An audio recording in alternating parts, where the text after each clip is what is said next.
Years ago, after my divorce, my kids were 1.5 and 3 at the time, and I find myself talking to the student therapist because I couldn't afford a licensed therapist, and I'm telling him how ever since the divorce I have become a horrible mother.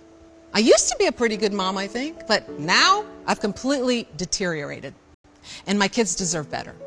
And he goes, okay, well, give me some examples. I said, all right, well, before my divorce, I used to cook these really nice meals for my kids, and I made sure they were nutritious.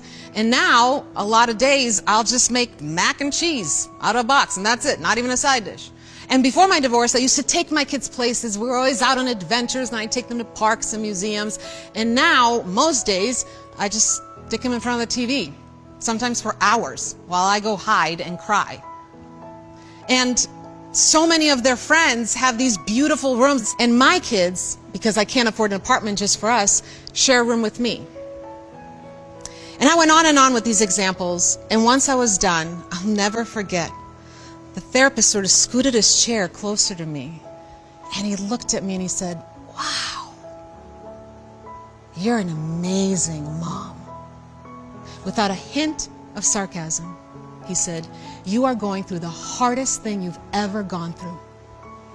You are feeling really depressed and down and stressed out, but yet you still get up out of that bed every day and you go to the grocery store and you buy that box of mac and cheese, and I bet you even taste the pasta before you serve it to them to make sure it's not too hot so they don't burn their little tongues. And you don't want them to see you crying all the time and for that to stress them out, so you put them in front of the TV so they can watch cartoons and laugh and have fun while you hide and cry.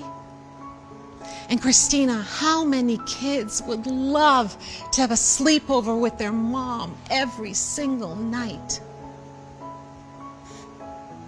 He took every single thing that I said about myself as an insult, and he flipped it around and turned it into a compliment.